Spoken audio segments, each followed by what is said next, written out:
بسم اللہ الرحمن الرحیم۔ پچھلی آیت میں اللہ تعالیٰ نے جہاد کی فضیلت کے بارے میں یہ بات ارشاد فرمائی تھی کہ اللہ تعالیٰ نے مومنوں سے ان کی جانیں اور ان کے مال خرید لیے ہیں اس لیے کہ وہ اللہ کی راہ میں قتال کرتے ہیں، اور انہی اہل ایمان کی بعض مزید نشانیاں اللہ تعالیٰ نے اس آیت میں بتائی ہیں۔ التائبون، توبہ کرنے والے، عابدون، عبادت کرنے والے، حامدون، اللہ کی حمد کرنے والے، الصائحون، روزہ رکھنے والے، الراکعون، رکوع کرنے والے، الساجدون، سجدہ کرنے والے، العاملون بالمعروف والناہون عن المنکر، معروف کا حکم دینے والے، برائی سے روکنے والے، والحافظون علی حدود اللہ، اللہ تعالیٰ کی قائم کی ہوئی حدوں کی حفاظت کرنے والے، وبشر المؤمنین، اور بشارت دے دو جنت کی ایسے ایماندار لوگوں کو جن میں یہ خوبیاں ہوں۔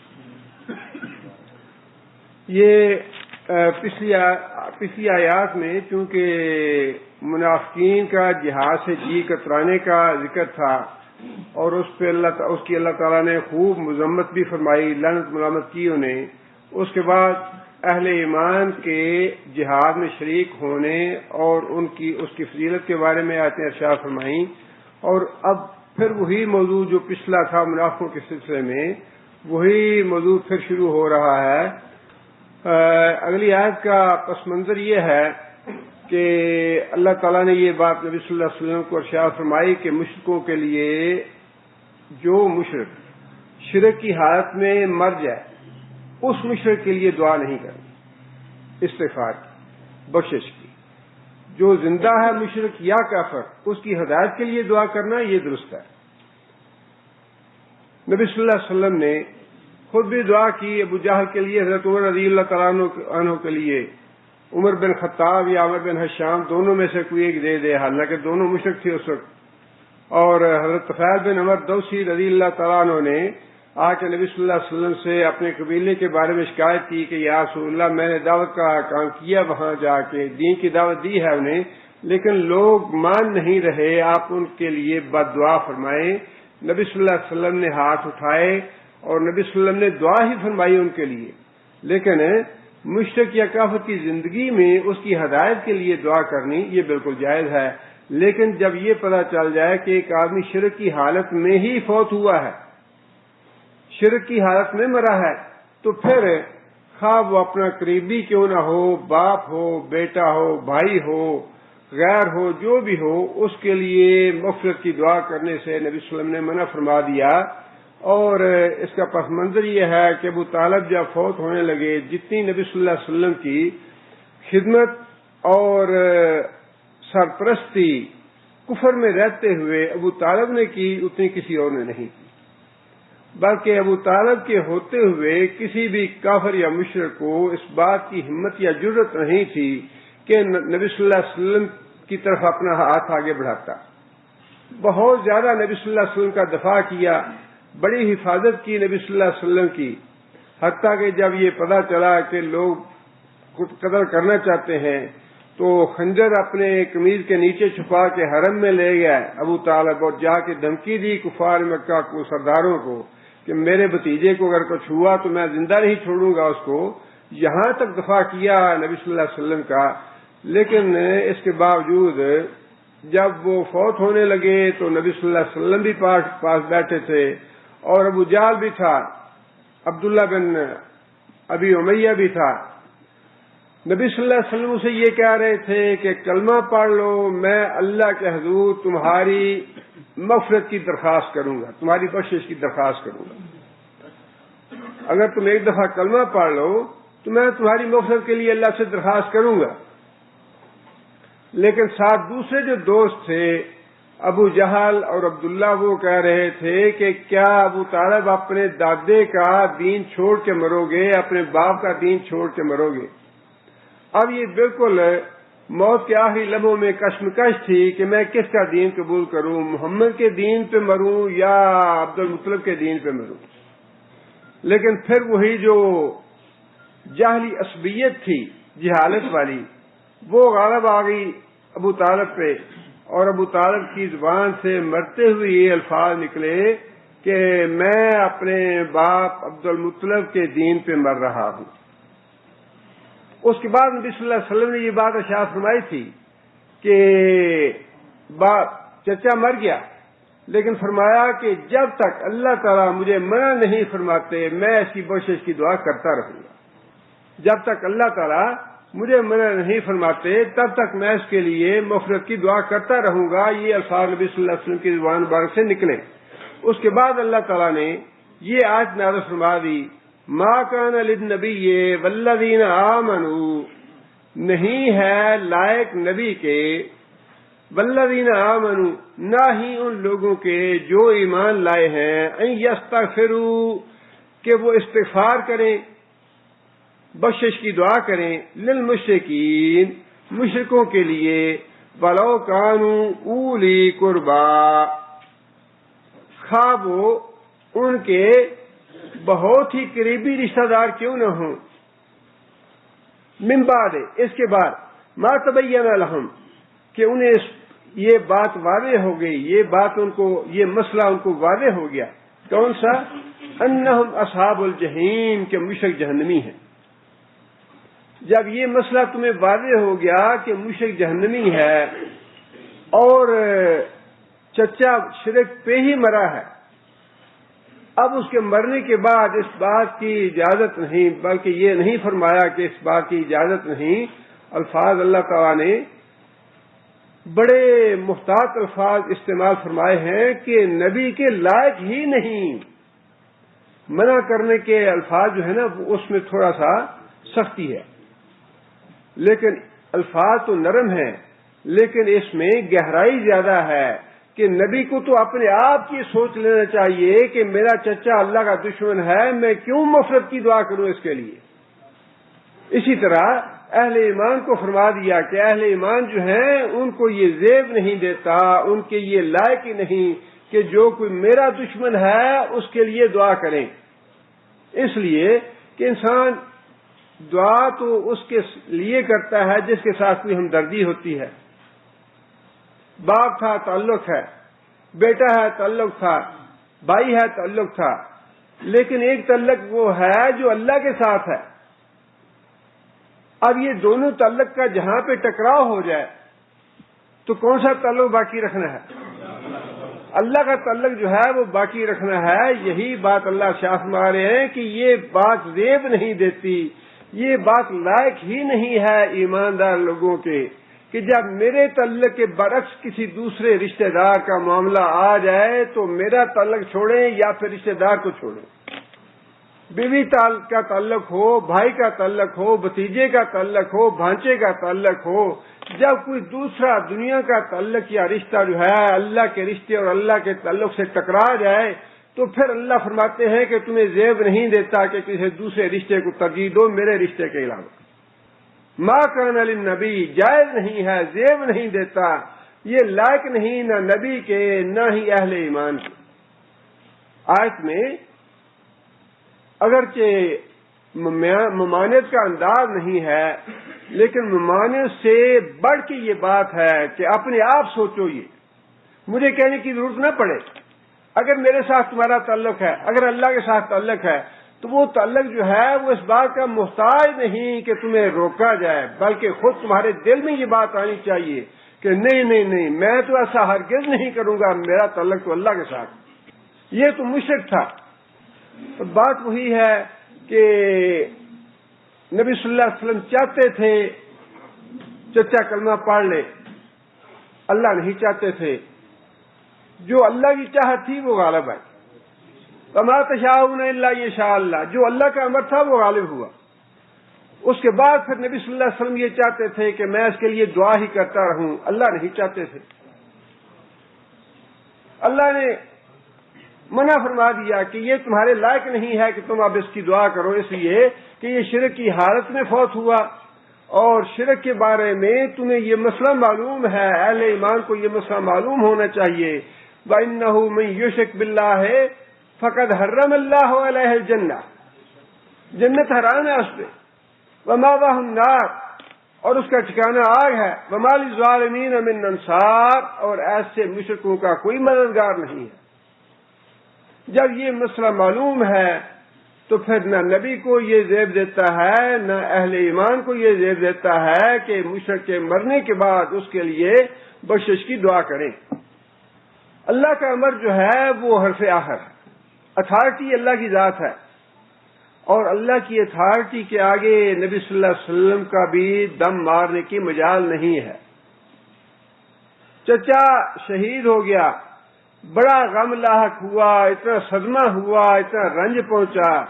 صحابہ کہتے ہیں کہ ہم نے نبی صلی اللہ علیہ وسلم کو اس طرح کا کہ روتے کبھی نہیں دیکھا تھا جس طرح ہم نے حضرت حمزہ رضی اللہ تعالیٰ عنہ کی شہادت پہ روتے دیکھا ہے. اور نبی صلی اللہ علیہ وسلم کی زبان مبارک سے یہ بات نکل گئی کہ میں 70 سرداروں سے بدلہ لوں گا حمزہ کا، اپنے چچا کا بدلہ جو ہے وہ 70 لوگوں کے ساتھ لوں گا، 70 بندے ایسے ماروں گا ان کے. اللہ تعالیٰ کو یہ بات ناپسند آئی. اللہ کے رسول کچھ اور چاہتے ہیں، اللہ کچھ اور چاہتے ہیں. دل نہیں چاہ رہا تھا کہ واشی کو معاف کروں، لیکن فرمایا کہ نہیں، واشی آ رہا ہے تمہارے پاس، اسے معاف کرنا ہے. جو اللہ کا آرڈر ہے وہ تو اللہ کا رسول بھی اس سے انکار تو بڑی دور کی بات ہے، تصور بھی نہیں ہے کہ اللہ کا رسول جو ہیں وہ اس کے برعکس سوچیں گے. سوچنے کی بھی اجازت نہیں ہے. اے نبی تم نے سوچا کیوں کہ جو آدمی شرک پہ مر گیا ہے اس کے لیے تم دعا کرو مثبت. دوسری طرف یہ ہے کہ اللہ تعالیٰ ایمان دینا چاہتے ہیں، اللہ تعالیٰ اس کے نصیب میں ایمان اللہ نے لکھا ہے. نبی نہیں چاہتے، نبی کو رنج ہے، نبی کو صدمہ ہے. فرمایا کہ نبی باشی آ رہا ہے جو اس کو معاف کرنا ہے.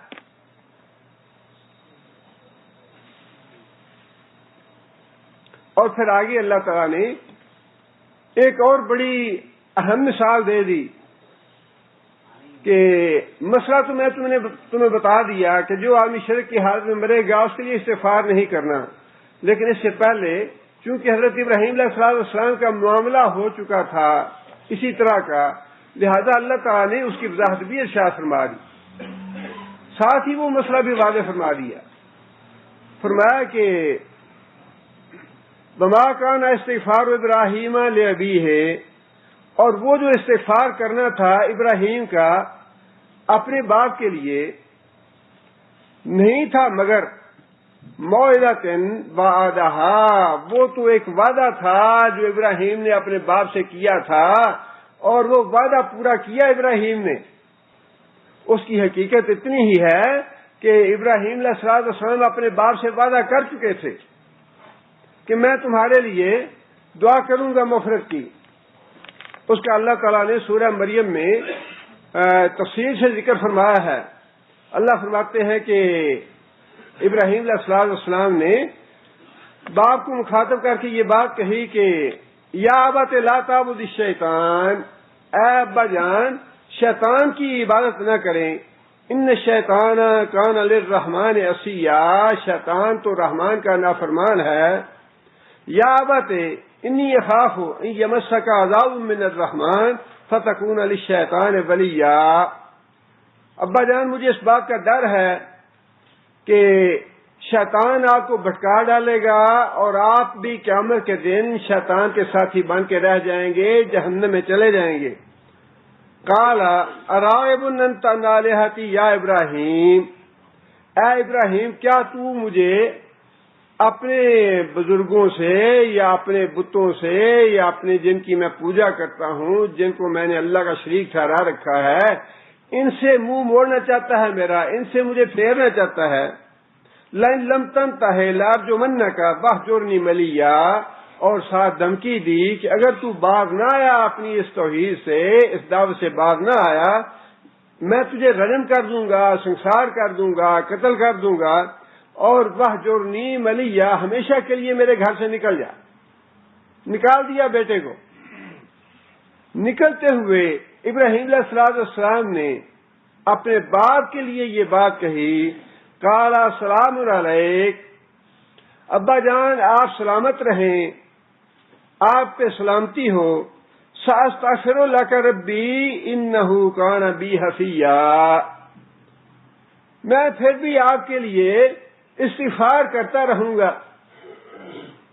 میرا رب میرے ساتھ بڑا مہربان ہے، ممکن ہے میرا اللہ میری دعا قبول کر لے.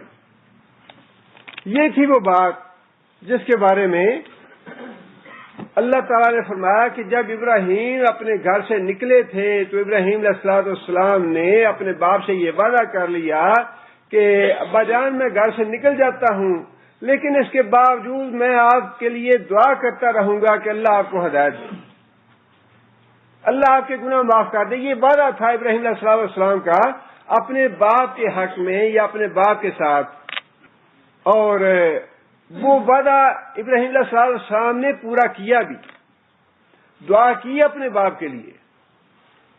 سورہ شعراء میں اللہ تعالیٰ نے یہ بات ارشاد فرمائی کہ ابراہیم علیہ السلام نے اللہ تعالیٰ کے حضور یہ دعا فرمائی، بغفر لأبی انہ کان من الضالین، یا اللہ معاف کر دینا میرے باپ کو، میرا باپ گمراہ تھا، میرا باپ مشرک تھا. وہ وعدہ پورا کیا ابراہیم علیہ السلام نے. بلا تخزنی یوم یبعثون، اور جس دن تو نے لوگوں کو اٹھانا ہے یا اللہ اس دن مجھے رسوا نہ کرنا.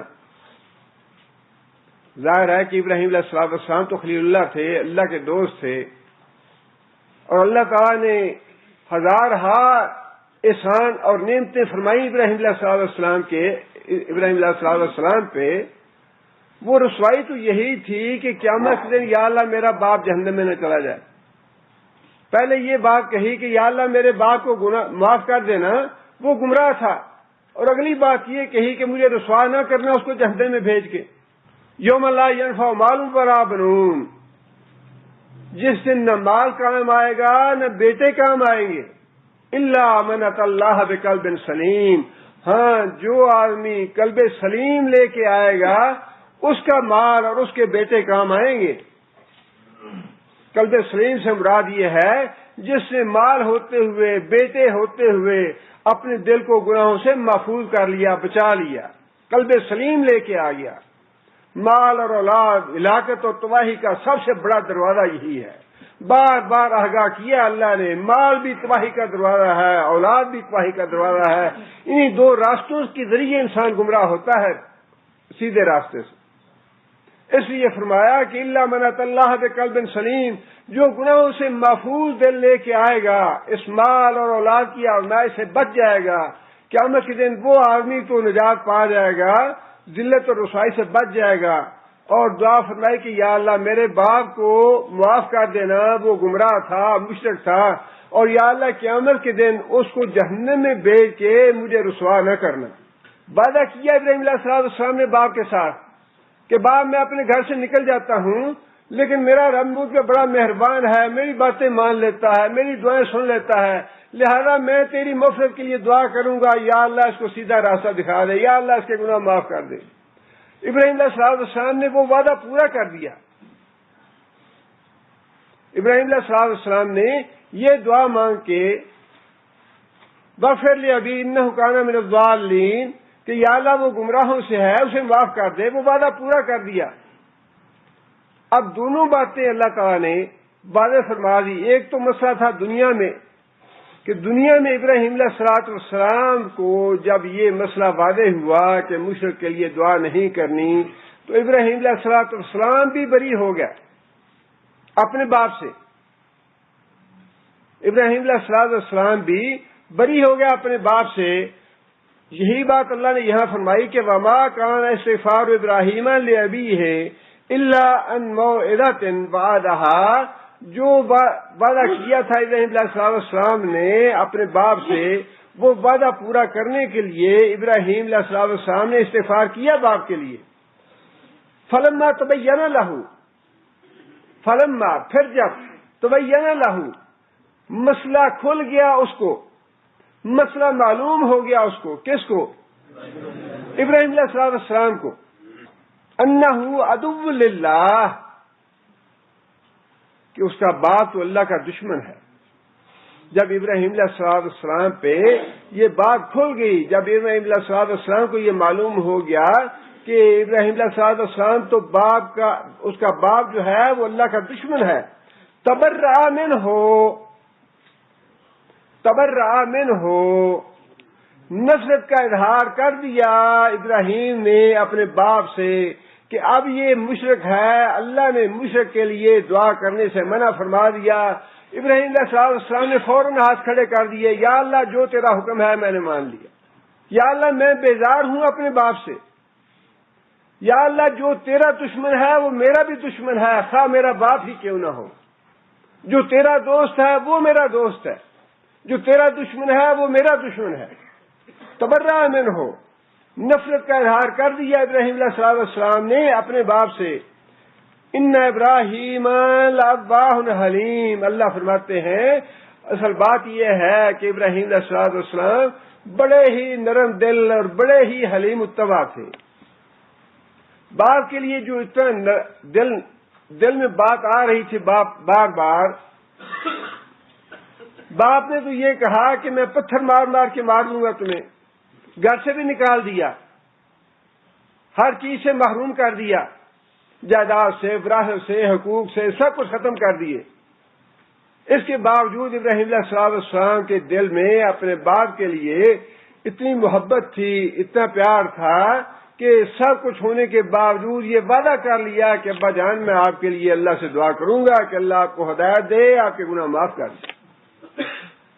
فرمایا کہ بڑا نرم دل تھا یہ، اتنا ظلم، اور یہ معاملہ نبی صلی اللہ علیہ وسلم کے ساتھ بھی یہی تھا، گالیاں بھی دی لوگوں نے، راستے میں کانٹے بھی بچھائے، پتھر بھی مارے، خون بھی بہایا نبی صلی اللہ علیہ وسلم کو، لیکن پھر بھی بات وہی تھی کہ اے محمد صلی اللہ علیہ وسلم، کیا تم اپنے آپ کو ہلاک کر لو گے اس بات کے لیے کہ یہ لوگ ایمان کیوں نہیں لاتے، جنہوں نے تمہیں پتھر مارے، جنہوں نے تمہیں گالیاں دیں، جنہوں نے تمہیں گھر سے نکال دیا، انہی کے بارے میں دعائیں بار بار کر رہے ہیں کہ یا اللہ ان کو معاف کر دے۔ معاملہ نبی صلی اللہ علیہ وسلم کا بھی یہی تھا، قوم کے لیے، امت کے لیے شفقت اور محبت کا یہ عالم ہے کہ باپ نے نکالا بھی، گالیاں بھی دی، برا بھلا بھی کہا، لیکن اس کے باوجود دل اتنا نرم ہے اپنے گناہگار باپ کے لیے کہ دعا کی اس کے لیے کہ یا اللہ اس کو معاف کر دے۔ فرمایا بڑا نرم دل تھا، ساتھ فرمایا کہ حلیم، حوصلے والا بھی تھا۔ حلیم اس آدمی کو کہتے ہیں جس کا اپنی طبیعت پہ بڑا کنٹرول ہو، جس کا اپنی طبیعت پہ بڑا کنٹرول ہو، نفرت کے معاملے میں بھی اور محبت کے معاملے میں بھی۔ نفرت پہ بھی کنٹرول ہو اور محبت میں بھی کنٹرول ہو۔ محبت بھی ایک حد سے آگے نہ جائے، جتنی شریعت نے اجازت دی ہے اتنی محبت اپنی بیوی سے کر سکتے ہو، اتنی محبت اپنے بیٹے سے کر سکتے ہو، اتنی محبت اپنے بھائی سے کر سکتے ہو، اتنی ہی محبت کرے، اس سے آگے نہ بڑھے۔ اور اگر کوئی دشمن ہے اس سے بھی نفرت کی جتنی اجازت دی ہے کہ اس سے اتنی نفرت کر سکتے ہو، نفرت بھی اتنی ہی ہو، اس سے آگے نہ ہو، اپنی طبیعت پہ پورا کنٹرول ہو۔ باپ سے بڑی محبت تھی، باپ سے بڑا پیار تھا، تمنا تھی کہ میرے باپ کے گناہ معاف ہو جائے، تمنا تھی میرا باپ جنت میں چلا جائے، لیکن اپنی طبیعت پہ کنٹرول اتنا تھا کہ جب اللہ نے بتا دیا کہ تیرا باپ میرا دشمن ہے، پھر محبت جو ہے وہ لامحدود نہیں رہی کہ یا اللہ کوئی بات نہیں، میرا باپ ہے نا، سادات خاندان کا ہے نا، سادات خاندان کو تو 100 گنا معاف ہوتے ہیں، میرے باپ سے بڑھ کے سادات کون ہوگا؟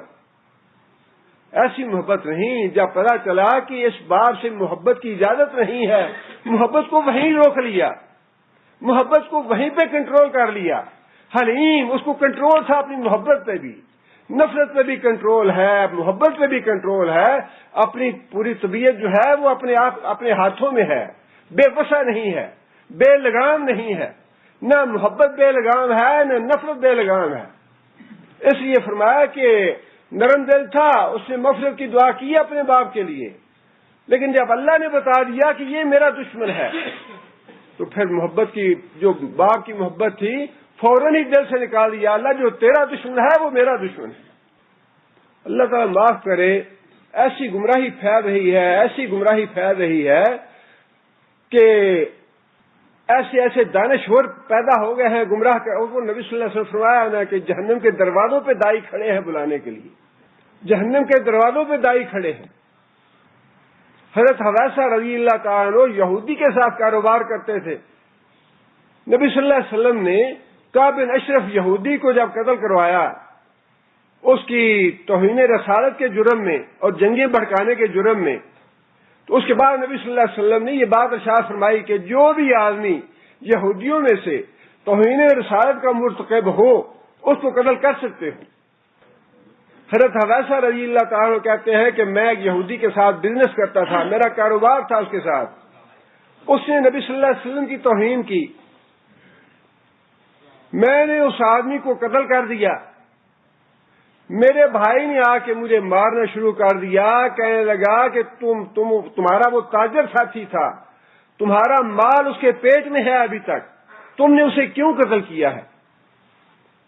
حضرت حذیفہ رضی اللہ تعالیٰ کہنے لگے کہ اس نے نبی صلی اللہ علیہ وسلم کی گستاخی کی تھی، اس لیے میں نے اس کو قتل کیا ہے، اور اللہ کی قسم کھا کے کہتا ہوں کہ اگر تم نے ویسی بات کی جیسی بات اس نے کی تھی، اللہ کی قسم تمہیں بھی قتل کر دوں گا، تم میرے بھائی ہو لیکن میں تمہیں بھی قتل کر دوں گا، ویسی بات تم زبان سے نکال کے دیکھو۔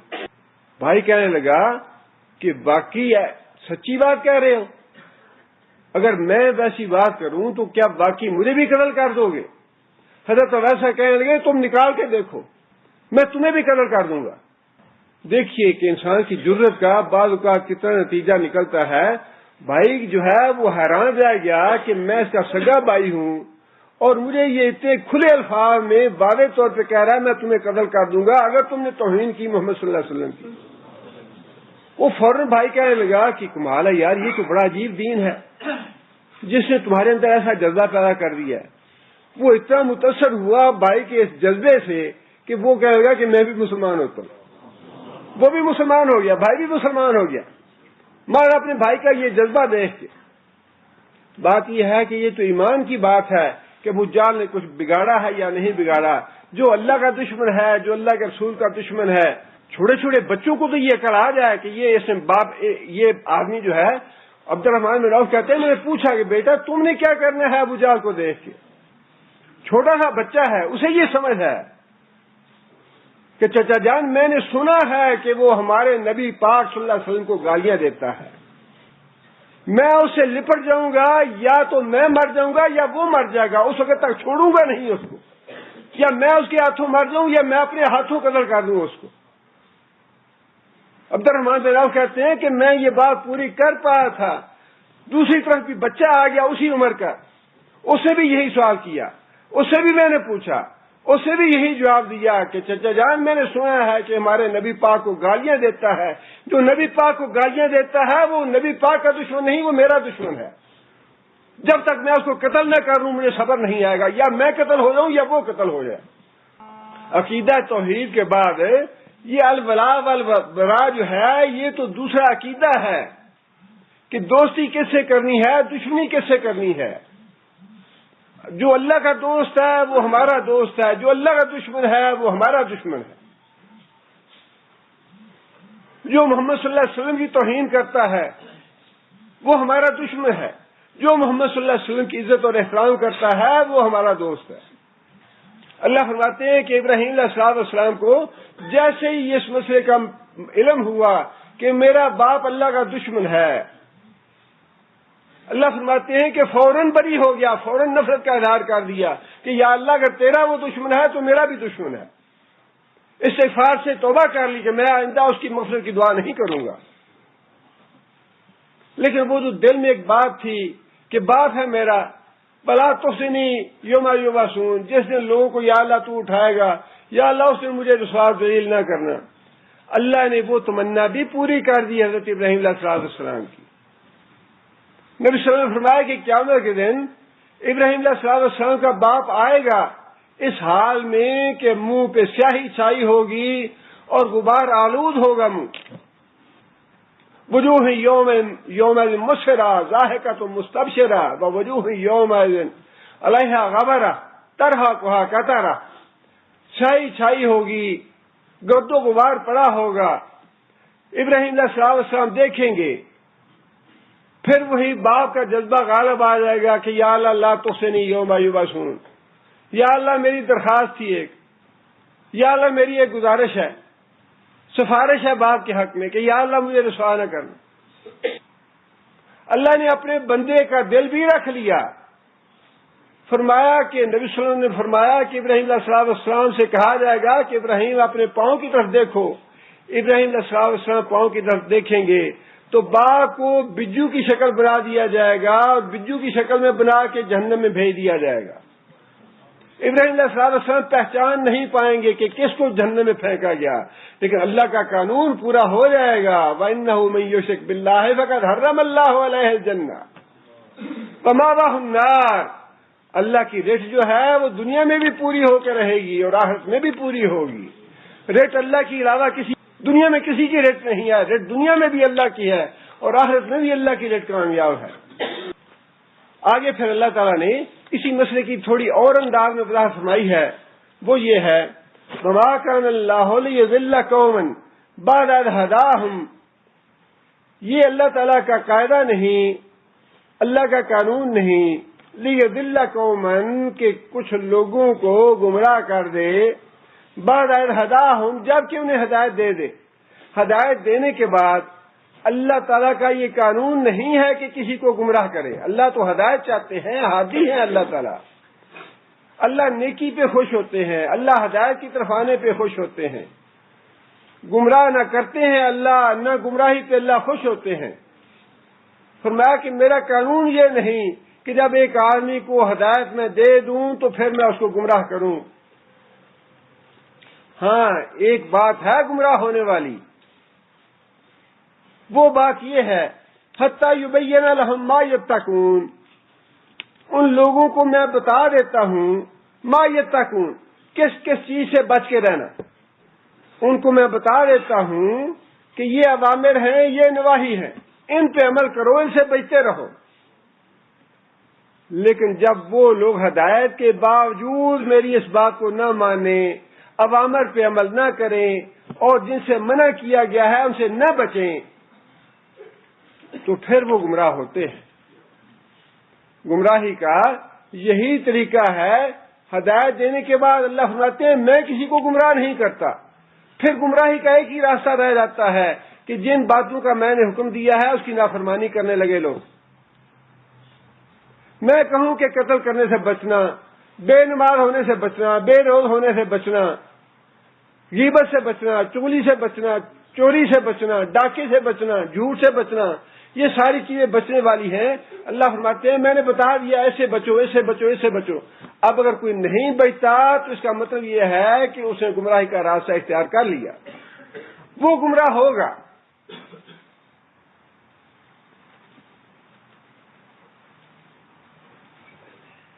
اب چونکہ پچھلی آیت کے ساتھ تعلق یہ ہے کہ میں نے بتا دیا کہ مشرک کے لیے دعا نہیں کرنی، اب اس کے باوجود جو دعا کرے گا وہ کیا ہوگا؟ گمراہ ہوگا. یہی بات اللہ نے فرمائی نا کہ ہدایت دینے کے بعد میں کسی کو گمراہ نہیں کرتا الا یہ کہ میں بتا دوں یہ کام نہ کرنا، آئندہ آدمی پھر وہ کام کرے. میں نے بتا دیا کہ آئندہ مشرک کے لیے دعا نہ کرنا، آئندہ کسی مشرک کے لیے استغفار نہ کرنا.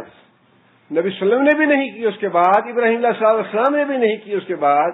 اور اہل ایمان کو یہ واضح کر دیا کہ جب میرے کسی مسئلے کا تمہیں پتہ چل جائے کہ میں نے تمہیں اس سے بچنے کا حکم دیا ہے اور تم نہ بچو تو پھر گمراہ ہو جاؤ گے. اگر بچتے رہو گے تو پھر گمراہ نہیں ہوگے. میں تو گمراہ نہیں کرتا کسی کو، میں تو ہدایت دینے والا ہوں، ہادی ہوں میں. ان اللہ بکل شیء علیم، بے شک اللہ تعالیٰ ہر چیز کو جاننے والے ہیں. آگے پھر فرمایا کہ ان اللہ لہ ملک السماوات والارض، بے شک اللہ تعالیٰ بادشاہی آسمانوں کی اور زمین کی اللہ کے لیے سزاوار ہے. اللہ ہی بادشاہ ہے آسمانوں کا بھی زمین کا بھی. یحیی و یمیت، وہی زندہ کرتا ہے وہی مارتا ہے. وما لکم من دون اللہ من ولی ولا نصیر، تمہارے لیے اس کے علاوہ نہ کوئی مددگار ہے نہ دوست ہے. مشرک کے لیے دعا نہ کرنا یہ حکم دے دیا. اس کے بعد یہ بات ارشاد فرمائی کہ جو میرے اس حکم پہ عمل کرے گا وہ گمراہی سے بچا رہے گا. اس کے بعد یہ فرمانا کہ میں بادشاہ ہوں آسمان و زمین کا. میں مارتا اور زندہ کرتا ہوں، میرے علاوہ تمہارا کوئی دوست نہیں ہے۔ کیا مطلب ہے یہ کہنے کا؟ ممکن ہے کسی کے دل میں یہ بات آئے کہ شاید اللہ تعالیٰ اجازت دے دیتے تو شاید کوئی فائدہ ہو ہی جاتا استغفار کرنے کا، اللہ نے یہ کیوں حکم دیا ہے؟ اللہ ایسا حکم نہ دیتے تو اچھا تھا۔ اللہ تعالیٰ نے ایسے احکام دینے کے بعد اس طرح کی آیات فرمائی ہیں، میں ہوں بادشاہ، جو فیصلے کرنا چاہوں کروں، کوئی مجھے روکنے والا نہیں۔ آپ نے یہ کیوں فیصلہ کیا؟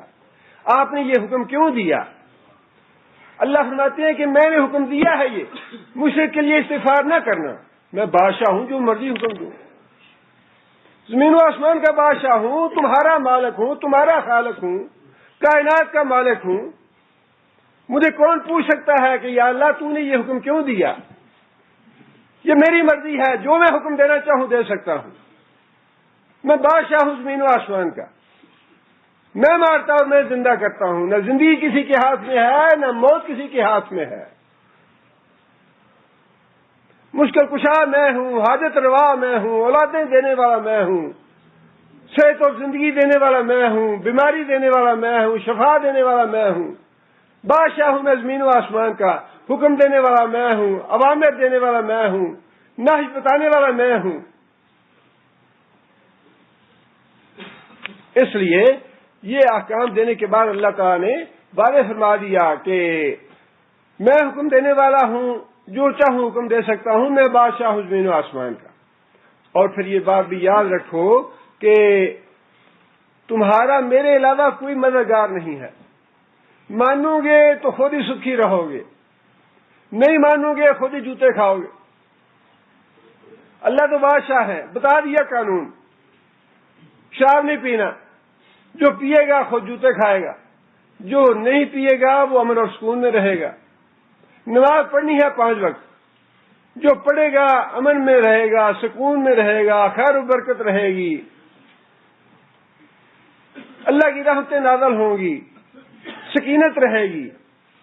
جو نہیں پڑھے گا خود برباد ہوگا، خیر و برکت گھر سے اٹھ جائے گی، مال میں بے برکتی آ جائے گی، اولاد نافرمان ہوگی، بے سکونی رہے گی، ہلاکت اور بربادی ہوگی، اور آخرت میں بھی جوتے پڑیں گے۔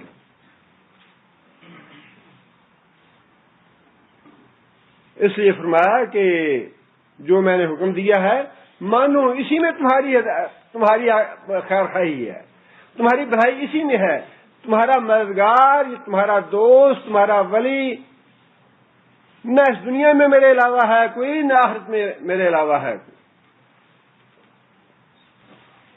آگے پھر اللہ تعالیٰ نے غزوہ تبوک کے حوالے سے آخری واقعہ بیان ارشاد فرمایا ہے، اور یہ بڑا ہی اہم واقعہ ہے۔ جیسے کہ میں نے اس سے پہلے عرض کیا کہ غزوہ تبوک کے موقع پہ مسلمانوں میں 3 گروہ بنے، منافقوں میں 2 گروہ بنے۔ منافقوں کا ایک گروہ تو وہ تھا جس نے معذرتیں کرنی شروع کر دی، بہانے بنانے شروع کر دیے، جہاد پہ نہ جانے کے لیے درخواستیں کی۔ نبی صلی اللہ علیہ وسلم نے فرما دیا کہ ٹھیک ہے جاؤ، جس کا جو بہانہ ہے یا جس کا عذر ہے، نبی صلی اللہ علیہ وسلم نے خاموشی اختیار فرمائی، کوئی مواخذہ نہیں فرمایا، چھٹی دے دی ان کو، نہیں جانا چاہتے نہ جاؤ۔ منافقوں کا ایک گروہ وہ تھا جو شرارت کی وجہ سے نکلا جہاد کے ساتھ کہ جا کے دیکھیں کیا بنتا ہے ان کا، کیسے شکست ہوتی ہے ان کو، کیسی مرمت ہوتی ہے معاذ اللہ مسلمانوں کی، کون بچتا ہے ان سے، کیسے مقابلہ ہوتا ہے، شرارت کی نیت سے ساتھ گئے۔ مسلمانوں کے بھی 3 گروہ تھے۔ پہلا گروہ وہ تھا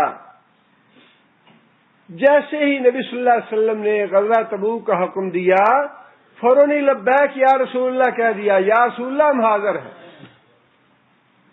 100% سمینا واطعنا، یا رسول اللہ آپ کا حکم سن لیا اور ہم نے اطاعت کی۔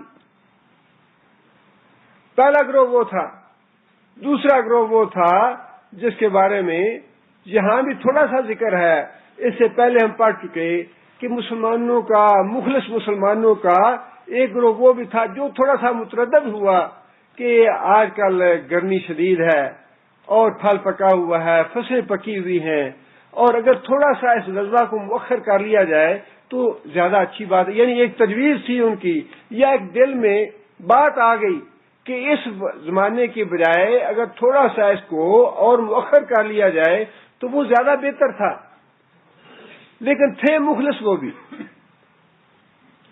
ان میں نفاق والی کوئی بات نہیں تھی. یہ دوسرا گروہ تھا، ان کے بارے میں اللہ فرماتے ہیں کہ ہم نے جلدی ہی ان کے دل مضبوط کر دیے، ہم نے جلدی ہی ان کو یکسو کر دیا کہ نہیں، جو اللہ کے رسول فرماتے ہیں بس یہی حق ہے، جو اللہ کے رسول نے فیصلہ فرمایا یہی برحق ہے، ایسا ہی ہونا چاہیے. اللہ تعالیٰ نے چونکہ وہ مخلص تھے، باوفا تھے، اطاعت کرنے والے تھے، سچے تھے، وہ اللہ تعالیٰ نے ان کے دل مضبوط کر دیے، اور تھوڑے سے تردد کے بعد فوراً وہ یکسو ہو گیا کہ اللہ کے رسول نے جو فیصلہ فرمایا بس ٹھیک ہے. تیسرا گروہ وہ تھا جو تھے تو مخلص مسلمان، وہ بھی بالکل سچے تھے، باوفا تھے، لیکن وقتی طور پہ سستی اور کمزوری غالب آ گئی. وقتی طور پہ سستی اور کمزوری غالب آ گئی. ان میں سے بھی 7 حضرات وہ تھے جنہوں نے اپنی غلطی کا احساس کرتے ہوئے اپنے آپ کو مسجد کے ستونوں سے باندھ لیا، اور نبی صلی اللہ علیہ وسلم کو جب پتا چلا تو نبی صلی اللہ علیہ وسلم نے فرمایا کہ اب انہوں نے اپنے لیے خود سزا تجویز کی ہے، اب اللہ تعالیٰ ہی اس کا فیصلہ فرمائیں گے، میں بھی اس کا فیصلہ نہیں کر سکتا. اللہ تعالیٰ کی طرف سے توبہ آ گئی ان کے لیے، اور انہوں نے وہ آزاد کر دیے گئے. اب 3 آدمی اور تھے، یہ بھی وہی مخلص مسلمان تھے، لیکن وقتی طور پہ کمزوری غالب آ گئی، غزوہ سے پیچھے رہ گئے.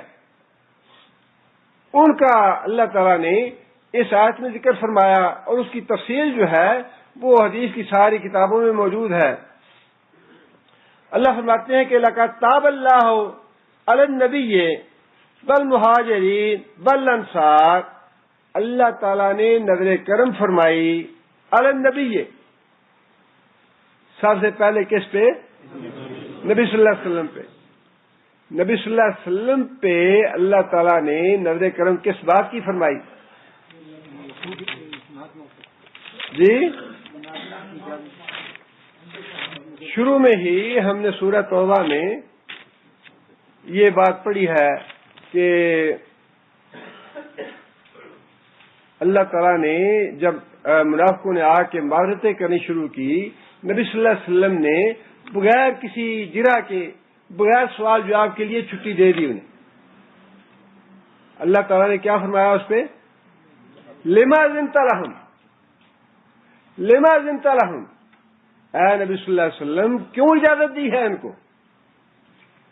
مطلب یہ کہ اس طرح سے اجازت دینا اللہ تعالیٰ کو پسند نہیں آیا، اللہ تعالیٰ کو پسند نہیں آیا نبی صلی اللہ علیہ وسلم کا اس طرح سے اجازت دینا. اس پہ اللہ تعالیٰ نے یہ بات ارشاد فرمائی. اب اللہ فرماتے ہیں کہ اللہ تعالیٰ نے سب سے پہلے تو نبی صلی اللہ علیہ وسلم کی یہ جو لغزش تھی، یا نبی صلی اللہ علیہ وسلم کا اس طرح سے اجازت دینا جو اللہ کو ناپسند تھا، وہ معاف کر دیا. معاف کرنے والی ذات اللہ ہی ہے.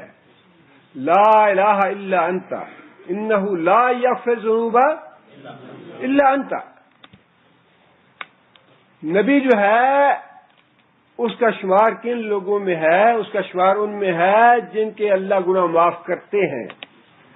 نبی اس بات کا اختیار نہیں رکھتا کہ کسی کے گناہ معاف کر دے. نبی اس بات کا اختیار نہیں رکھتا کہ کسی کے گناہ معاف کرے. درخواست کر سکتا ہے اللہ سے، اللہ تعالیٰ سے کسی کے حق میں درخواست کر سکتا ہے یا اللہ فلاں کے گناہ معاف کر دے. از خود نبی کسی کے گناہ معاف نہیں کر سکتا، بلکہ اللہ سے اپنے گناہوں کی بھی معافی چاہتا ہے. اللہ سے نبی بھی اپنے گناہوں کی معافی مانگتا ہے، بلکہ نبی صلی اللہ علیہ وسلم نے فرمایا کہ میں تم سب سے زیادہ اللہ سے ڈرنے والا ہوں. جتنا کوئی آدمی اللہ کے قریب ہوگا اتنا اللہ سے زیادہ ڈرنے والا ہوگا. جتنا کوئی آدمی اللہ سے زیادہ دور ہوگا اتنا اللہ سے بے خوف ہوگا. اس لیے اللہ تعالیٰ نے سب سے پہلی بات تو یہ فرمائی کہ ہم نے توبہ قبول کر لی یا نظر کرم کی یا درگزر فرمایا کہ سے نبی صلی اللہ علیہ وسلم سے، بل مہاجرین اور مہاجروں سے، بل انصار سے، الذین اتبعوہ فی ساعۃ العسرۃ، ساعت عسرت کا لشکر اسے کہا جاتا ہے. تنگی کا زمانہ، ہر لحاظ سے تنگی تھی. لوگ جو ہے فصلیں پکی ہوئی کاٹنا چاہتے تھے اور مالی اعتبار سے تنگی تھی، وقت کے اعتبار سے تنگی تھی، ہر اعتبار سے، اس لیے اس کو جیش عسرت کہا جاتا ہے. اللہ نے فرمایا کہ اللہ تعالیٰ نے نظر کرم فرمائی ان مہاجرین پہ، ان انصار پہ جنہوں نے پیروی کی رسول کی عسرت کے وقت، تنگی کے وقت، یعنی غزوہ تبوک کے وقت. من بعد، اس کے بعد، ما کاذا یزیغ قلوب فریق منہم، قریب تھا انصار اور مہاجرین کے بعض لوگوں کے دلوں میں کڑی آ جاتی، قریب تھا کہ ان کے دلوں میں کڑی آ جاتی. ثم تاب علیہم، اللہ نے ان پہ نظر کرم فرمائی، ان کے دل مضبوط کر دیے. یہ جو دوسری معافی ہے یا ذکر ہے معافی کا، یہ ان لوگوں کے لیے ہے جو وقتی طور پہ تردد میں پڑ گئے تھے. وقتی طور پہ موسم کی وجہ سے، فصلوں کی وجہ سے، تنگی کی وجہ سے، گرمی کی وجہ سے، سفر کی دوری کی وجہ سے تھوڑا تردد میں پڑ گئے تھے. ان کے بارے میں ہے کہ اللہ نے ان کو بھی معاف فرما دیا. انصار اور مہاجرین میں سے وہ جنہوں نے عسرت کے وقت نبی صلی اللہ علیہ وسلم کی بات مان لی، قریب تھا کہ ان کے دلوں میں کڑی آ جاتی، لیکن اللہ تعالیٰ نے نظر کرم فرمائی ان پہ، اللہ نے ان کو یکسوئی عطا کر دی، اللہ تعالیٰ نے ان کے دل مضبوط کر دیے اور وہ جم گیا نبی صلی اللہ علیہ وسلم کی اطاعت پہ. انہ بہم رؤوف الرحیم، بے شک اللہ تعالیٰ بڑی شفقت فرمانے والے اور بڑے ہی مہربان ہیں. وعلی الثلاثۃ الذین خلفوا، اور اللہ تعالیٰ نے نظر کرم فرمائی ان 3 آدمیوں پہ، الذین خلفوا، وہ 3 آدمی جن کا معاملہ مؤخر کر دیا گیا. یعنی یہ تو اس وقت کی آیت ہے جب معافی دے دی گئی، لیکن شروع میں معاملہ جو تھا ان کا لٹکا دیا گیا نبی صلی اللہ علیہ وسلم کے پاس، جیسا کہ حضرت کعب کہتے ہیں آدمی باری باری آتے رہے. حضرت کعب رضی اللہ تعالیٰ عنہ کہتے ہیں کہ میں پیچھے تو رہ گیا، لیکن جب میں دیکھتا کہ مدینے میں سائے کمزور لوگوں کے، بوڑھے لوگوں کے، بیمار لوگوں کے اور منافقوں کے کوئی دوسرا نہیں ہے، تو میرے دل کو ایسے بڑا گھٹن سی ہوتی اور میں اپنے دل میں بڑی تکلیف محسوس کرتا، اذیت سی محسوس کرتا کہ میں کیوں پیچھے رہ گیا. لیکن ایسے کرتے کرتے ہی وہ زمانہ سارا جو تھا، مہینہ آنے جانے کا بھی، 10 دن نبی صلی اللہ علیہ وسلم نے تبوک میں کیا فرمایا وہ سارا وقت جو ہے ایسے چٹکی میں گزر گیا اور خبر مل گئی کہ نبی صلی اللہ علیہ وسلم واپس تشریف لا رہے ہیں تبوک سے. اب جب نبی صلی اللہ علیہ وسلم واپس تشریف لا رہے تھے، لوگوں میں چہ میں گوئیاں شروع ہو گئیں. میں نے بھی اپنے دل میں سوچا کہ باتیں بنانی تو مجھے بھی بڑی آتی ہیں، قوم کا سردار ہوں، اچھی سے اچھی بات بنا سکتا ہوں، اچھے سے اچھا بہانہ کر سکتا ہوں، کیوں نہ کوئی بہانہ ہی کر لوں. لیکن جب نبی صلی اللہ علیہ وسلم تشریف لے آئے اور لوگوں نے باری باری جا کے نبی صلی اللہ علیہ وسلم سے اپنے اپنے بہانے، اپنے اپنے عذر پیش کرنے شروع کر دیے، تو نبی صلی اللہ علیہ وسلم چھٹی دیتے رہے سب کو. حضرت کعب بن مالک کہتے ہیں مجھے بعد میں یہ پتا چلا کہ وہاں جب تبوک میں پہنچ گئے تو نبی صلی اللہ علیہ وسلم کو خیال آیا اور نبی صلی اللہ علیہ وسلم نے پوچھا کہ کعب کہاں ہے، وہ نہیں نظر آ رہا. کسی آدمی نے یہ بات کہی، یا رسول اللہ تو اس کے پاس مال بہت ہو گیا ہے، مالدار ہو گیا ہے وہ، یعنی جس طرح عام آدمی تبصرہ کرتا ہے. حضرت مغیرہ یا حضرت ابو موسیٰ اشعری یا کوئی اور صحابی تھے، وہ ساتھ بیٹھے تھے، انہوں نے یہ بات کہی کہ نہیں ایسی بات نہ کرو۔ وہ آدمی تو اللہ سے رسول سے محبت کرنے والا ہے، ہم نے اس میں خیر کے علاوہ کوئی بات نہیں دیکھی، لیکن اللہ جانے کیوں پیچھے رہ گیا۔ نبی صلی اللہ علیہ وسلم نے خود خاموشی اختیار فرمائی، نبی صلی اللہ علیہ وسلم نے کوئی تبصرہ نہیں فرمایا۔ لیکن جب نبی صلی اللہ علیہ وسلم واپس تشریف لے آئے تو حضرت کعب بن مالک جو ہیں انہوں نے پھر تفصیل کے ساتھ اپنی ساری بات بتائی، سارا واقعہ سنایا۔ فرماتے ہیں کہ میں جب نبی صلی اللہ علیہ وسلم کی خدمت میں حاضر ہوا تو نبی صلی اللہ علیہ وسلم مجھے مسکرائے، لیکن اس مسکراہٹ میں ناراضی تھی۔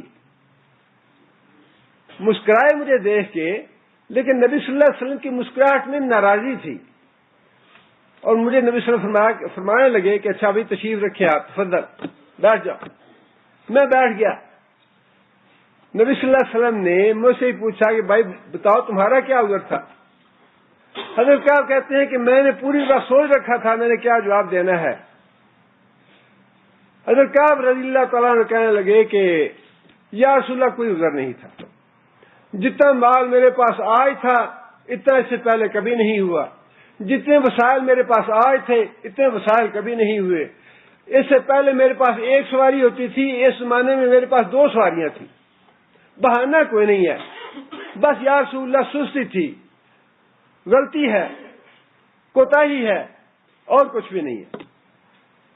بالکل سیدھی سیدھی بات کہہ دی۔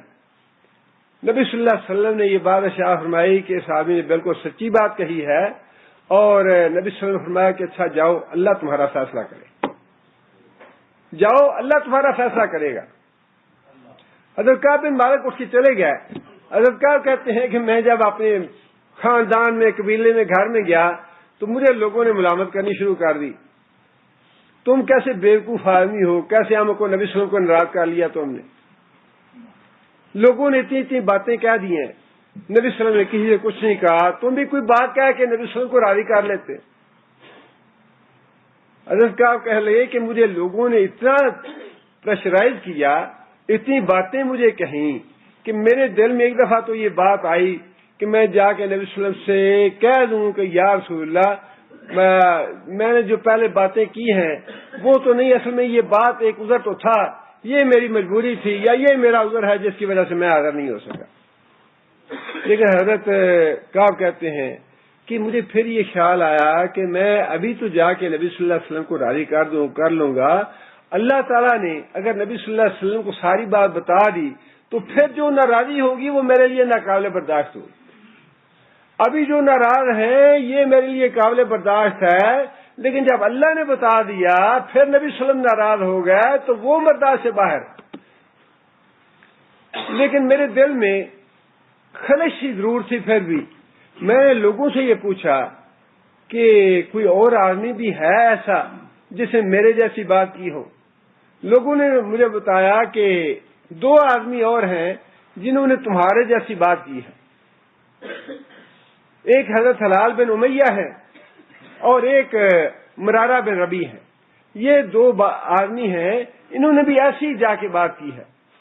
حضرت کعب کہنے لگے کہ جب مجھے یہ پتا چلا کہ 2 آدمی اور بھی ہیں جنہوں نے ایسی بات کہی ہے تو مجھے تھوڑی تسلی ہو گئی، میں نے کہا چلو ٹھیک ہے اب میں اکیلا تو نہیں نا، 2 اور بھی آدمی ہیں، جیسے اللہ فیصلہ فرمائیں گے۔ حضرت کعب بن مالک کہتے ہیں کہ اس کے بعد نبی صلی اللہ علیہ وسلم نے تمام صحابہ کرام کو اس بات کا حکم دے دیا کہ ان 3 آدمیوں کے ساتھ کوئی بات نہ کرے، ان 3 آدمیوں کے ساتھ کوئی بات نہ کرے۔ حضرت کعب کہتے ہیں کہ باقی 2 جو تھے ان میں سے حضرت ہلال جو ہیں وہ تو ویسے بوڑھے تھے، زیادہ عمر کے تھے، وہ تو گھر بیٹھ گئے، اور مجھے پتا چلا کہ ہر وقت بیچارے روتے رہتے ہیں، اور دوسرا آدمی جو تھا وہ ویسے تو بوڑھا نہیں تھا لیکن وہ بھی گھر بیٹھ گیا، وہ بھی گھر سے باہر نہ نکلے۔ لیکن میں گھر سے باہر مسلسل نکلتا رہا، باقاعدہ گھر سے آتا، مسجد میں بھی آتا، اور مسجد میں آ کے میں سلام کرتا اور میری توجہ نبی صلی اللہ علیہ وسلم کے لب مبارک کی طرف جاتی کہ نبی صلی اللہ علیہ وسلم کے لب مبارک ہلتے ہیں یا نہیں ہلتے، نبی صلی اللہ علیہ وسلم جواب دیتے ہیں یا نہیں دیتے، نبی صلی اللہ علیہ وسلم میری طرف دیکھتے ہیں یا نہیں دیکھتے۔ اور یہ آپ بات ذہن میں رکھیں کہ سردار تھے بہت بڑے، اتنے بڑے سردار تھے کہ روم کا جو گورنر تھا شام کا، ہرقل کا جو گورنر تھا شام میں، شاہ غسان، اس کو خبر ہو گئی کہ کعب بن مالک جو ہے اس پہ پابندی لگی، اس کی اس طرح سے نظر بندی ہے، یا اس کے ساتھ بول چال کا بند کرنے کا حکم دے دیا محمد صلی اللہ علیہ وسلم نے۔ اسے پتا چلا تو کعب بن مالک کو باقاعدہ قاصد بھیجا اپنا، اور ریشم کے غلاف میں خط لکھ کے بھیجا کعب بن مالک کو۔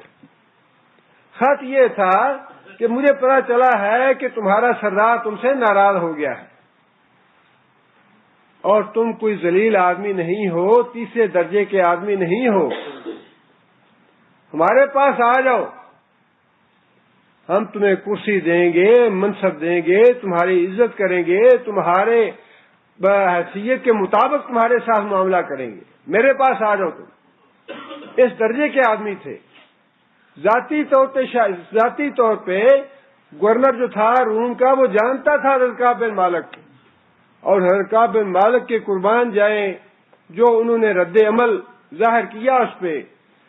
جب قاصد نے خط دیا حضرت کعب بن مالک کو، بازار میں تھے، وہ خط پڑھا اور بلا تأمل، ایک بات ہوتی ہے نا، اچھا یہ سوچیں تو صحیح، تو دیکھیں کوئی شاید اچھی صورت نکل آئے، میں جاتا ہوں تو ممکن ہے میرا وزن زیادہ بڑھ جائے اور لوگ مجھے روکنے کی کوشش کریں، اپنی ویلیو بنائیں ذرا۔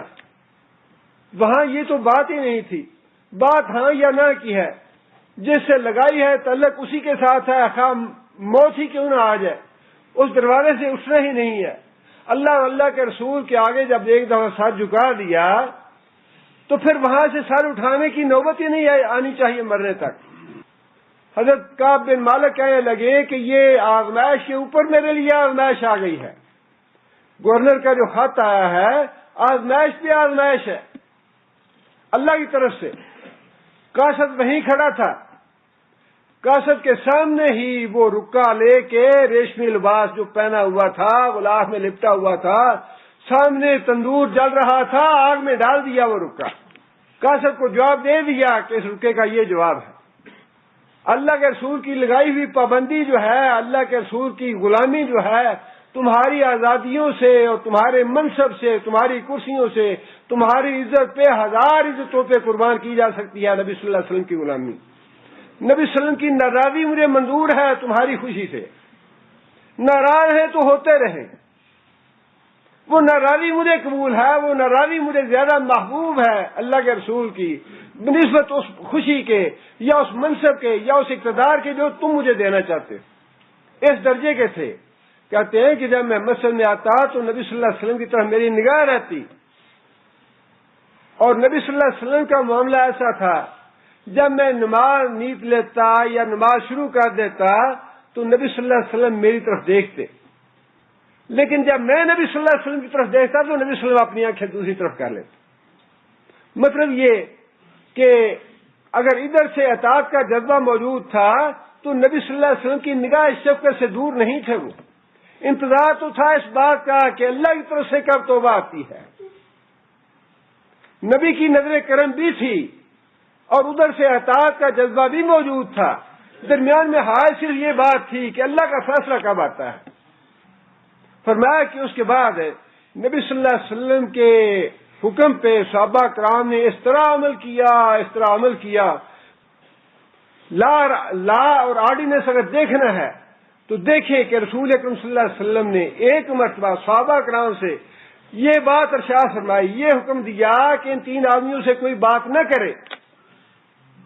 حضرت کعب بن مالک کہتے ہیں کہ ہم نے 40 دن نہیں 50 دن گزارے اس حالت میں، اور حالت یہ تھی کہ کوئی آدمی ہم سے کلام کرنے کے لیے تیار نہیں تھا، ہم بلاتے تھے لوگ بولتے نہیں تھے، ایسے تھا جیسے پتھر کے لوگ بن گئے ہیں، زبانیں نہیں ہیں منہ میں، حضرت کعب بن مالک کہتے ہیں کہ ایک دن میں بڑا ہی بیزارہ ہو گیا اپنے آپ سے، میری اپنی جان پہ بن آئی، کوئی بولتا نہیں ہے، ہم اجنبی بن گئے ہیں، کوئی واقف نہیں رہا، کوئی شناسا نہیں رہا، ہزاروں کی آبادی ہے، اس کے باوجود ہم تنہا ہیں۔ اپنے چچا دار بھائی ابو قتادہ کے باغ میں گیا، میں دیوار پہ چڑھا، دیوار پہ چڑھ کے میں نے ابو قتادہ کو یہ بات پوچھی کہ ابو قتادہ تم مجھے بتاؤ، کیا میں اللہ کے رسول سے محبت نہیں کرتا؟ کیا میں اللہ کے رسول کا نافرمان ہوں؟ کیا میں اللہ کے رسول سے محبت نہیں کرتا؟ مجھ سے بات کیوں نہیں کرتے؟ ابو قتادہ پھر بھی خاموش۔ حضرت کعب کہتے ہیں میں نے دوسری دفعہ پھر کہا، ابو قتادہ کیا میں اللہ کے رسول سے محبت نہیں کرتا؟ ابو قتادہ پھر بھی خاموش۔ حضرت کعب کہتے ہیں میں نے تیسری دفعہ پھر کہا، ابو قتادہ بولتے کیوں نہیں، بتاتے کیوں نہیں؟ کیا میں اللہ کے رسول سے محبت نہیں کرتا؟ چوتھی مرتبہ میں نے ابو قتادہ سے کہا تو ابو قتادہ کہنے لگے اللہ کا رسول بہتر جانتے، مجھے کیا پتا، اللہ کا رسول بہتر جانتے ہیں، اللہ کے رسول نے ہمیں منع کر دیا تم سے بولنے سے، تم اللہ کے رسول سے محبت کرتے ہو یا نہیں کرتے ہمیں کیا پتا، اللہ جانے، اللہ کا رسول جانے۔ یہ ہے لا اینڈ آرڈیننس، اللہ اور اللہ کے رسول کی اطاعت تم کرو گے تو مخلوق تمہاری اطاعت کرے گی، تم اللہ کے رسول کی نافرمانی کرو گے تو مخلوق تمہاری نافرمانی کرے گی۔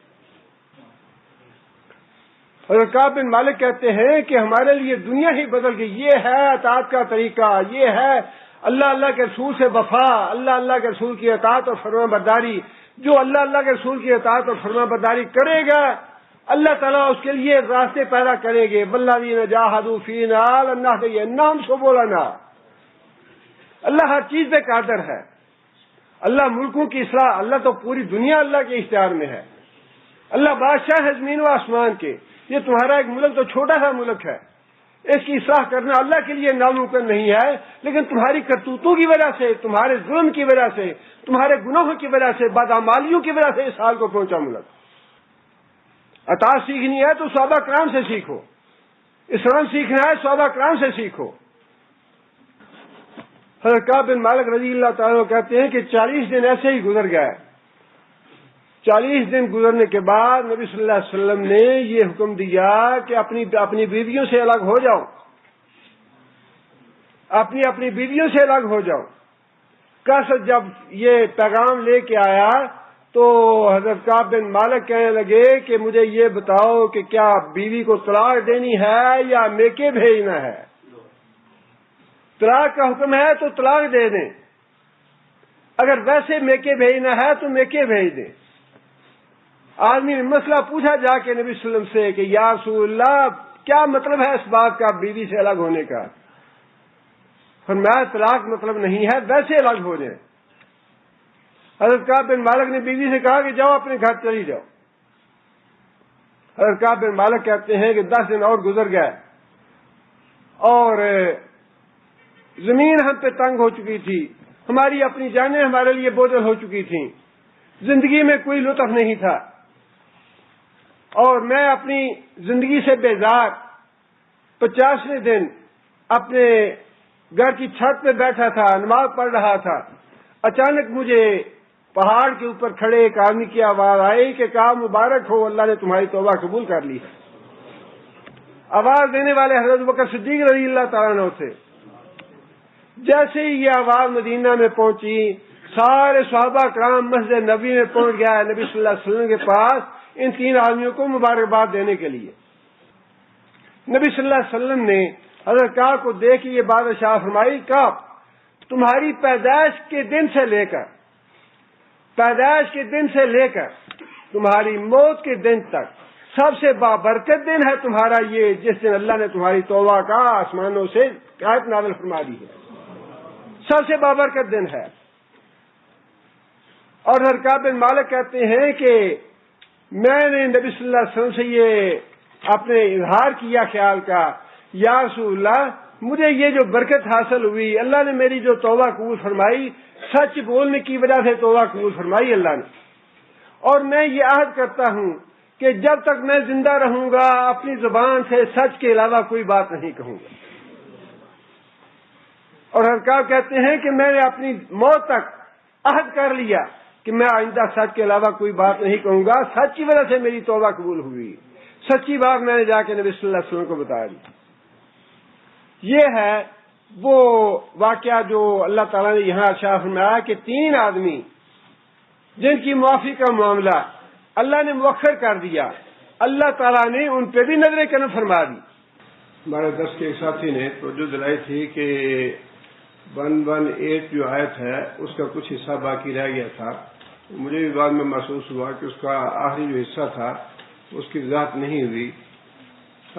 وہ آیت یہ ہے وَلَلثَّلَاثَةِ الَّذِينَ خُلِّفُوا، وہ 3 حضرات جن کی توبہ کا معاملہ مؤخر کیا گیا، حتیٰ اذا ضاقت علیہم الارض، حتیٰ کہ زمین ان پر تنگ ہو گئی، بما رحبت، اپنی پوری فراخی کے باوجود، وضاقت علیہم انفسہم، اور ان کی جانیں خود ان کے لیے بوجھل ہو گئیں، وظنوا، اور ان کو یقین ہو گیا، ان لا ملجا من اللہ الا الیہ، اللہ کے علاوہ کوئی پناہ نہیں۔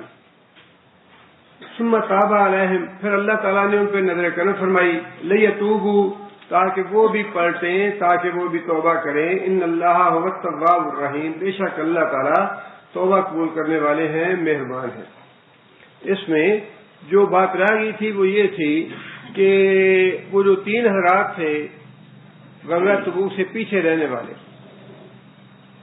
جن کا معاملہ نبی صلی اللہ علیہ وسلم نے سن لیا، اور نبی صلی اللہ علیہ وسلم نے فرمایا کہ تم لوگوں نے بات سچ کہہ دی ہے، تمہارا معاملہ اللہ کے حوالے۔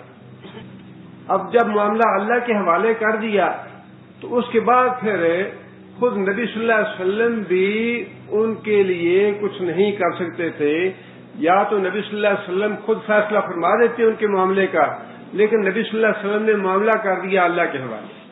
اب جب معاملہ اللہ کی عدالت میں چلا گیا تو پھر اس کے بعد اللہ تعالیٰ نے یہ بات ارشاد فرمائی کہ ان لوگوں کو یہ یقین ہو گیا اب ہماری مدد کوئی نہیں کر سکتا سوائے اللہ کی۔ اب اس میں جو وضاحت والی بات ہے وہ یہ ہے، ہمارے اکثر ساتھی جو ہیں وہ یہ حوالہ دیتے ہیں کہ قرآن مجید میں اللہ تعالیٰ نے یہ بات ارشاد فرمائی ہے، بَلَوْ أَنَّهُمْ إِذْ ظَلَمُوا أَنفُسَهُمْ، اور جب لوگوں نے کوئی گناہ کر لیا، اپنے آپ پہ ظلم کیا، کوئی گناہ کر لیا، جاؤک فاستغفروا اللہ واستغفر لهم، اور انہوں نے خود بھی اللہ سے معافی مانگی اور تو بھی ان کے لیے اللہ سے معافی مانگے گا، لهم الرسول لوجدوا اللہ تواب الرحیم، تو وہ اللہ تعالیٰ کو توبہ قبول کرنے والا اور مہربان پائیں گے۔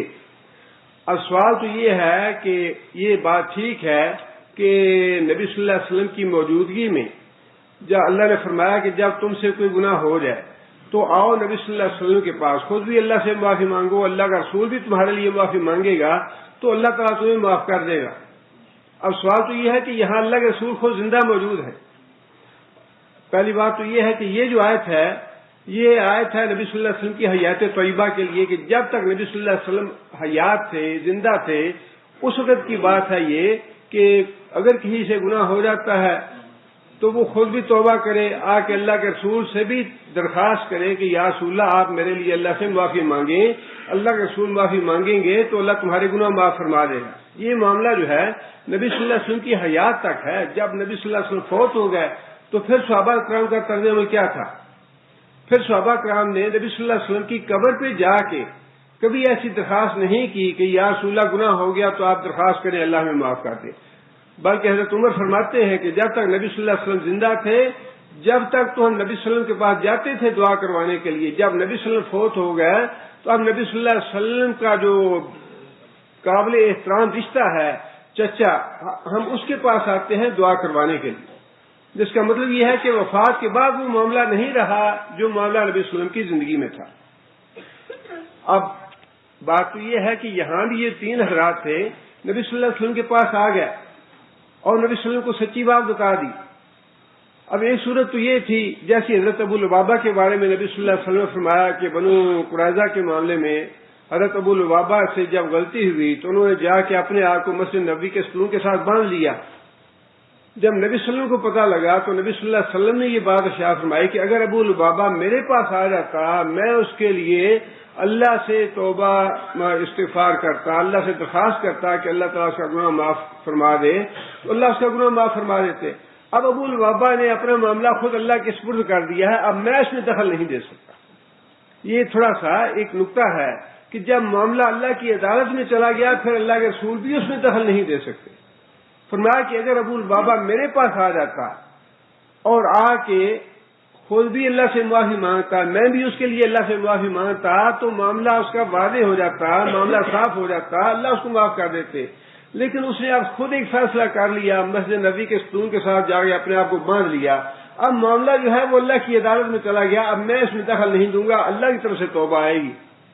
اور واقعی ویسا ہی ہوا کہ خود نبی صلی اللہ علیہ وسلم نے توبہ قبول نہیں کی ان کی, بلکہ اللہ کی طرف سے حکم آیا کہ ابو لبابہ جو ہے اس کی توبہ قبول ہو گئی ہے.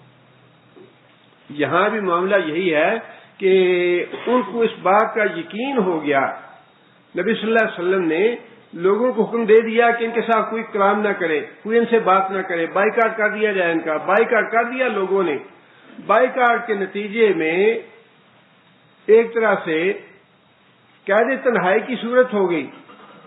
کوئی بات نہیں کر رہا, کوئی دکھ سکھ سننے والا نہیں ہے, کوئی بتانے والا نہیں ہے, کوئی رہنمائی کرنے والا نہیں ہے, کوئی دلاسا دینے والا نہیں ہے. حتیٰ کہ بیویوں کو بھی الگ کرنے کا حکم دے دیا. اس کے بعد پھر اللہ یہ فرماتے ہیں کہ 50 دنوں کے اندر اندر ان کی کیفیت یہ ہو گئی کہ انہیں اس بات کا یقین ہو گیا کہ نبی صلی اللہ علیہ وسلم بھی حیات ہیں, نبی صلی اللہ علیہ وسلم بھی موجود ہیں, لیکن اب نبی صلی اللہ علیہ وسلم بھی ہماری مدد نہیں کر سکتے. اللہ کی پناہ کے علاوہ کوئی پناہ نہیں ہمارے لیے, اللہ کی مدد کے علاوہ ہمارے لیے کوئی مدد نہیں ہے. اب معاملہ اللہ کے ہاتھ میں ہے, جب اللہ معاف کرے گا تبھی معاملہ ختم ہوگا. اللہ کے رسول بھی معاف کرنے کا اب اختیار نہیں رکھتے. یہ ہے وہ بات جو اللہ تعالیٰ نے ارشاد فرمائی. اس میں انہیں اس بات کا یقین ہو گیا وَظَنُّوا اللَّا مَلْجَأَ مِنَ اللَّهِ إِلَّا إِلَيْهِ, اللہ کی پناہ کے علاوہ ہمارے لیے کوئی پناہ نہیں ہے. حالانکہ اللہ کے رسول حیات تھے, لیکن جب معاملہ اللہ کی, اور یہ وہی بات ہے جو رسول اللہ صلی اللہ علیہ وسلم نے فرمائی اپنے گھر والوں کو, میری بیٹی فاطمہ, میری پھپھی صفیہ, بنو ہاشم کے لوگوں, عبد مناف کے لوگوں, سارے کنبے قبیلے کو مخاطب کر کے فرمایا کہ اللہ نے پکڑ لیا تو میں نہیں بچا سکوں. جب معاملہ اللہ کے ہاتھ میں چلا گیا, اللہ تعالیٰ نے جب اللہ کی عدالت میں معاملہ آ گیا تو پھر اللہ کی عدالت سے میں نہیں بچا سکتا. اس سے پہلے معاملہ اگر تم میرے پاس آ جاؤ, حیاتی کی بات ہے, جب تم میرے پاس آ جاؤ کہ جناب گناہ ہو گیا ہم سے, آپ اللہ سے ہمارے لیے معافی کی درخواست کریں, ہم بھی اللہ سے گناہ کی معافی مانگتے ہیں, تو وہ اور بات ہے کہ جب حیات تھے, حیاتی میں میرے پاس آ جاتے, معاملہ بھی اللہ کے پاس نہیں گیا, لیکن جب اللہ کے پاس چلا گیا تو اللہ کی کبریائی, اللہ کا جلال, اللہ کی بڑائی ایسی ہے کہ اللہ تعالیٰ کے معاملے میں بھی مداحت نہیں کر سکتا. اگر اللہ نے میری بیٹی کو پکڑ لیا, میری پھپھی کو پکڑ لیا, میرے چچا کو پکڑ لیا, تو میں اس کو چھڑا نہیں سکوں گا. یہ ہے وہ بات جو رہ گئی تھی جس کی طرف بھائی نے توجہ دلائی کہ جب ان کو اس بات کا یقین ہو گیا کہ معاملہ جو ہے وہ اتنا نازک ہے کہ اللہ کے علاوہ کوئی مدد نہیں ہے, اللہ کے علاوہ کوئی چھڑانے والا نہیں ہے, اللہ کے علاوہ کوئی پناہ نہیں ہے, الی اللہ ترجع الامور, سارے کے سارے معاملات اللہ کے ہاتھ میں ہیں. قل للہ الشفاعۃ جمیعا, ساری کی ساری شفاعت اللہ کے ہاتھ میں ہے. اللہ کے حضور کوئی سفارش نہیں کر سکتا اللہ سے آگے بڑھ. اللہ کی اجازت سے سفارش ہوگی, اللہ کی اجازت کے بغیر اور زور سے کوئی اللہ سے سفارش نہیں کر سکتا, نہ ہی اللہ سے زور سے کوئی بات منوا سکتا ہے. آگے پھر فرمایا کہ 50 دنوں کے بعد اللہ تعالیٰ نے ان کی توبہ قبول فرما لی, اور ان لوگوں کو انہوں نے بھی اللہ تعالیٰ کے حضور توبہ کی, اللہ نے ان کی توبہ قبول فرما لی. اللہ تعالیٰ توبہ قبول کرنے والے اور مہربان ہیں. سبحان ربک رب العزت عما یصفون وسلام علی المرسلین والحمد للہ رب العالمین.